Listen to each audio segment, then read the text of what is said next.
I don't know if I'm live yet. Am I live? I think I'm live. It appears that I may be live in three or four different spots. So y'all gotta excuse me for a minute because it's been a minute since I've gone live. But I want to stop by today. Yes, nope, that's not me. I want to stop by and kind of check on you guys. It's been a minute since I've done a live on TikTok, and then I'm also on Facebook, and I'm on a couple of different places. Oh, I see there's some comments. Oh, they're all me. But so I was just checking in. Today's Valentine's Day. I want to check on folks, see how the people's is doing.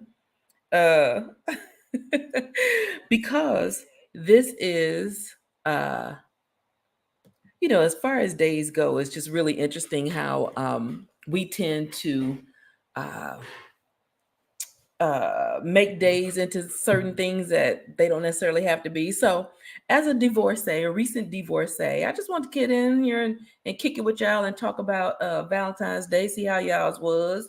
Now, I can't see some of you, but if you have a comment, I don't know if I'll be able to see them, but I'll try to attend to them. But I just want to talk about being my first Valentine's Day as a divorcee. I'm sure you want to know how it went. It went like any other day went. It went like any other day went. Here's the thing. Here's the thing. A long time ago, I decided that Valentine's Day wasn't going to mean a whole lot. But I'm looking through my Facebook memories, right? My Facebook memories, and I see all the pictures of all of the flowers I've gotten over the years and all of the things and all the romantic gestures. I'm looking at other people's pictures, and you know what? I am happy for other people. That's what my first Valentine's Day as a divorcee looks like. It looks like me being happy for other people. So I just got off of a podcast with Jason Phillips. He did an amazing podcast with interview with me a few months ago. It was probably 2-3 months ago, and so tonight we did a follow up on IG Live. And on the IG Live, we were talking about just the process of divorcing and healing and doing what needs to be done to get to the other side. And I recognized even today as I was going through looking at people's pictures, folks in love and their matching outfits and their photo shoots and the pictures of their flowers and all of that, that I was genuinely happy for people. I am genuinely happy for people who are happy. And I saw some of the some of the memes talking about um if you don't have anybody today, don't worry, because some of those people won't have anybody tomorrow, and some of the people that they're with don't want to be with them. That is none of my concern. Look, I'm gonna love the love. I'm gonna love that y'all love and love. I'm gonna be happy for y'all. But as for me, my first Valentine's Day as a divorcee went pretty well. I'm just happy for the people. And so in the podcast, not the podcast, the interview that I just did, right, with Jason, people were asking questions, and someone asked a question if I thought that closure, that healing helped with closure and restoration. And I said, absolutely. And here's the thing, here's my response to that as it relates to closure. Like, closure is this very subjective thing. And I think sometimes we put closure on things that are only attempts to control uncontrollables, right? I can get closure if they respond to me in a certain way. I can get closure if they do something for me. I can get closure if somebody else does something. And so for me, my response was healing was my closure. Healing was my closure. So I can look at a day like Valentine's Day and not have a Valentine and be completely fine and excited for the people who do, for the people who are who are happy, who are in love, who are getting flowers and candy and all the good things. So that's where I am, my first official Valentine's Day as a divorcee.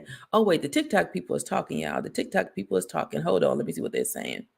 So we said, "You have such a glowing smile. You look free, honey. Thank you. I am free. Listen. So I recently started this weight loss journey. Let me rephrase that. I started a fitness journey, right? Because I was tired of my pants hurting, but more than that, I was tired of not feeling well. My back hurt all the time, my feet were hurting. It was a whole lot going on. And so, when you go and you do your little interview, they ask you, what's your goal, right? What's your goal? You have a fitness goal. I said, look, I just want to look amazing and I want to feel better than I look. So the smile, right? People talk about the glow up. And oftentimes we talk about the glow up as being this physical manifestation of something like, oh, like, I got a new freakum dress and I do all of these things, but the glow up is really from the inside out. The glow up for me is when I can experience a day that could be incredibly sentimental or incredibly sad if I chose to pursue it in that way and still have joy for other people. That's the glow up. So thank you. I am free, Jennifer. Life is so precious. We need to enjoy every day we can with Jesus Christ in our hearts. Amen. True story. Look at my videos. You will be amazed. Okay. Real angels. Heaven is real. Oh, I want to check that out. You are so magnificent. Thank you. Thank you. But yeah, so that's what it's been. So over the course, I don't know if you guys have had the chance to check out the podcast interview that Jason and I did, but it was really revealing, and I think that it had a lot for anyone, whether they were in whatever stage of life they were in. You didn't necessarily have to be in a divorce. You don't have to be going through a divorce to follow me. You don't have to be going through a divorce to benefit from anything that I say.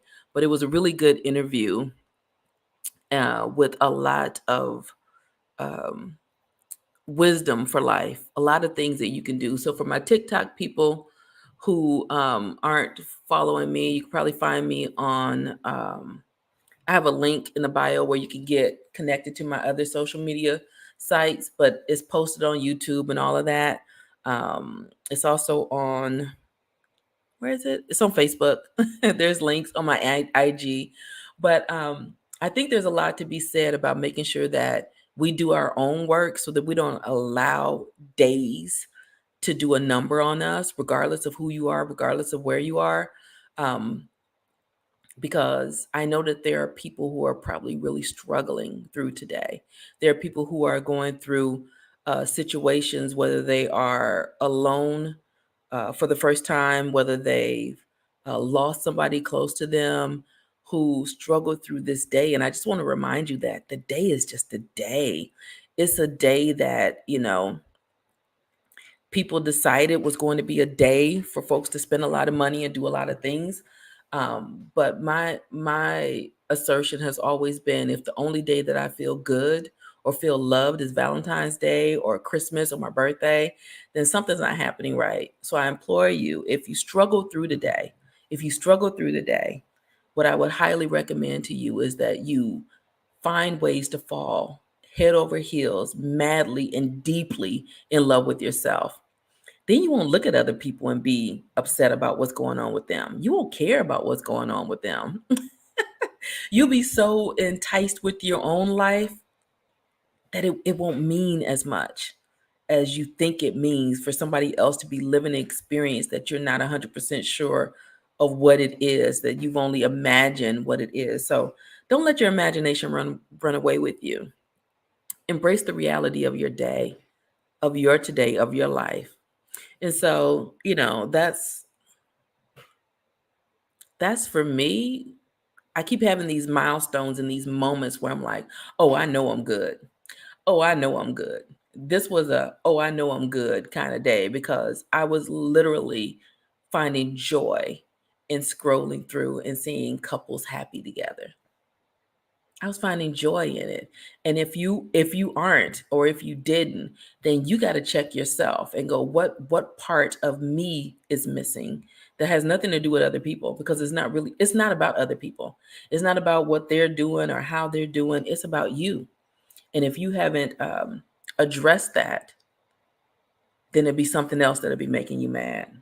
So yeah, I was just coming on and sharing with y'all how my first my first Valentine's Day as a divorcee was. Hey, Jason, I see you.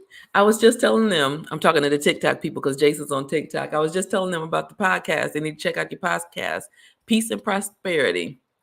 and check it out on the YouTube page. So Jason just popped up. We just had a follow-up conversation from the podcast that we did, and there were a lot of really good questions. But yeah, that's what I did. That's what I did. I served. That's what I did. Jason said it was a great episode. It really was. And I encourage the folks to follow you for more, because there will be even more great episodes. Because Jason is well connected with a lot of people who know a lot of great things, and Jason does too. He's also a therapist and a coach who has been doing this work and committed to doing this work and sharing for the people. But I just want to say that for those of you who are out there who are struggling with today, make the decision not to do it next year, not to struggle next year. Do your own work. And when you do your own work, you too will be happy to see other people happy. So Sweet Steph says, Shift Queen, OMG, I'm 49, 30 years of marriage, divorced 12 to 22. Honey, there's magic in those numbers, 12 to 22. If you're not already in my Shift Queens group, go to shiftqueens.com and meet me over there. There's a whole gang of us. And I'm committed to going back and reinvesting in that group and talking to the folks, because there's a lot of us. There's a lot of us who are in our 50s, late 40s, who've been with someone for decades and who are leaving relationships or who have left relationships. And there are a lot of people who are struggling. And so I popped on today to say, if you're struggling, that's okay. But acknowledge your struggle, lean into that struggle, and then do the work so that it's not a struggle, because it doesn't have to be. It doesn't have to be. I had a great day today. Hey, Miss Gwen. Because Gwen's going to remind you that I chose peace over principle every time. Very true. It's as valuable every day as I am any other day that man says I should be, not birthdays. Exactly. So, Sweet Steph, you're struggling hard, head on over to the Shift Queens group, shiftqueens.com. If you forget my link, there's a link to it in my bio somewhere. You'll see all of my social media handles. Because it is a tough time, right? It can be a tough time. It can really be a tough time if you're not processing in the work. And even when you're processing in the work, it's still going to be a tough time. So get in community with people who have been there, who understand what that process is. All right, TikTok. Remember, I'm 62, walking away from 29 years. Yes, I chose peace over principle. Absolutely. Absolutely. Absolutely. And you have to decide, do you want to be right, or do you want to be happy?